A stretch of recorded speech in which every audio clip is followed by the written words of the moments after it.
go vote somewhere else. Their card was incorrect, and other people receiving harassing calls. At the time, we didn't really think much of that. You know, you're busy with an election, you're focused on the election day, and now here we are some months, quite a few months later, and realizing that there's a lot more to this than what we were thinking on that day back in May. As Anthony has said, and our association has said repeatedly to the media, this isn't, you know, it isn't about the fact that there was an 18-vote spread in this riding in the election. The bigger issue for us is getting to the bottom of exactly what took place during the election and who is responsible for making these calls, all the alleged fraud that may be out there, and having a full investigation into finding out exactly what did happen, who's responsible, and as was just mentioned, that they're dealt with, you know, the full extent of the law, because they've certainly committed a serious crime and disservice to our democracy. I think that one of the things that has to happen first, though, we've received lots of emails, lots of phone calls from people saying they were affected in some way during the election, whether it was a robocall, harassing calls, suspicious election Canada cards that they received in the mail, that type of thing. But I'm only aware of one individual, at least that's let me know, that they'd filed a formal complaint with Elections Canada. The encouraging thing is that that individual was interviewed last weekend by Elections Canada, so it's a good sign that they're taking this thing seriously, even with the staff that they do have and the overwhelming number of complaints that have been filed. So we need to see more people in the riding that may have experienced any one of these irregularities to submit their complaint to Elections Canada. They've got a very simple online form that you can use, and I can't stress enough that people need to be doing that. If we're going to have a full and proper investigation, we need to let Elections Canada get that information, and if that leads, which I hope it does, to a full formal judicial review, then that's what will take place. But I don't think we're at the stage of saying that there definitely needs to be a by-election in this riding. I think that through the due process of the investigation, that decision will come to be made. But I think that certainly as a proud Canadian, it's a shame of what has gone on and how far widespread the alleged fraud has gone. We've even articles in papers and magazines in England, for example, where they're talking about what's gone on with our election here. And more recently, we're hearing things in the news about potential fraud with the elections in Russia. So, you know, it certainly hits very close to home. And I think that that's the more important thing right now, is to get to the bottom of this, find out who's responsible, and let's put something into place so we know that this never happens again. We have too much apathy in Canada when you look at the voter turnout.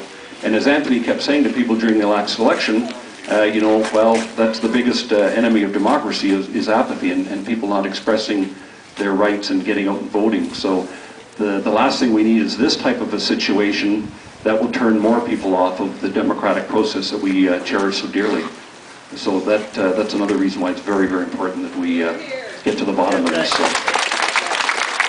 I think if we can learn anything by looking at the history of the 20th century, it's that a society doesn't transform overnight into an anti-democratic society. It happens slowly through attrition. We're busy with our lives, we don't pay attention.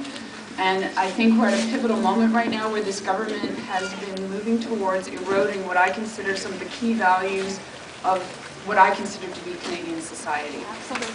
And this has been happening over my lifetime. I don't even recognize my country anymore a lot of the time. And I just really wonder, as somebody who teaches undergraduates, the country that we're handing to our young people, and we wonder why they're not voting, it's not too surprising. The values that I believe are central to Canada are being pushed aside by cynical and ideologically driven politicians, and I don't believe that most Canadians agree with this. I'm sorry.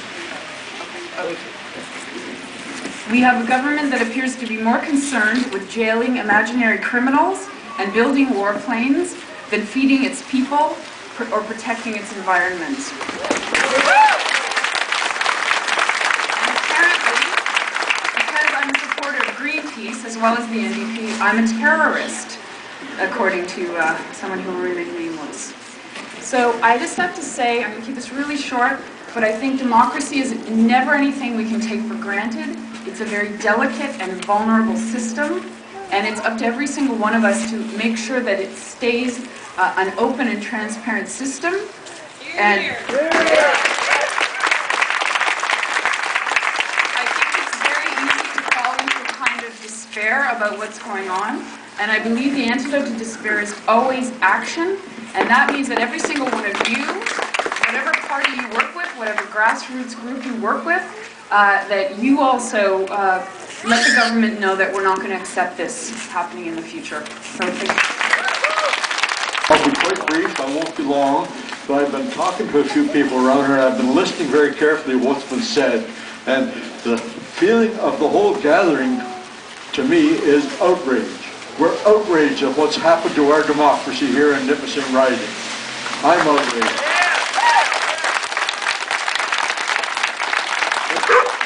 That's not enough. There's one point that I want to make, one point only, and I want to make it as clearly as I can. I don't see Jay Aspin here, and I'm not criticizing him for not being here. There's probably many good sound reasons why he couldn't be here. But I think it's time for Jay Aspin to take action on behalf of his riding. It's time for him to take action by standing up and saying, I'm going to resign. Let's have an honest election. Let everybody make a proper choice. I think Jay Aspin should resign right now. Let's have a fair election, and Jay Aspin is certainly in a position to give us one. Thank you. Well, I'm here because I've been very disappointed in what has transpired in terms of abuse of the electoral system. In 1994, I worked for 2 months ahead of the election in South Africa, and some people may remember how it culminated on the first day of the election, where it took everybody in the country to get people who were disabled in some way, pregnant women, the very frail and feeble elderly, to the polls. Nobody asked who they were going to vote for. They just, the mission on that one day, that was the only day where elections were restricted to the most vulnerable who probably couldn't make it. And I'm sorry that we've lost that spirit. And I'm rejoicing in what I've seen here today, that people are not going to give that up, and we're quite different. I hope this is the tipping point for people taking charge of their elections in Canada again, and not have the reduced numbers of voters that we've had in recent years. You know what? I heard about this party, about this thing today, this function, and I thought I should be here just to see what it's about. And I'm kind of curious right now because of the fact that we're spending a lot of time on this robocall. It is the wrong thing to do. It was the wrong thing for me to do. Election Canada is investigating this right now, and I think we should stop talking about robocall. We should start talking about the issues that matters, like the OAS and like the job loss that we're going to have in the very near future, like the budget that's coming up. Those are the important issues right now that we should be focusing on. And I think at the question period, their main focus right now is on this robocall. Let's get on with the business of the day, because this government is pushing stuff back and forth that it's going to affect this community, and it's going to affect the whole Canada. And we need to push back. And that's the kind of thing that we should be doing right now.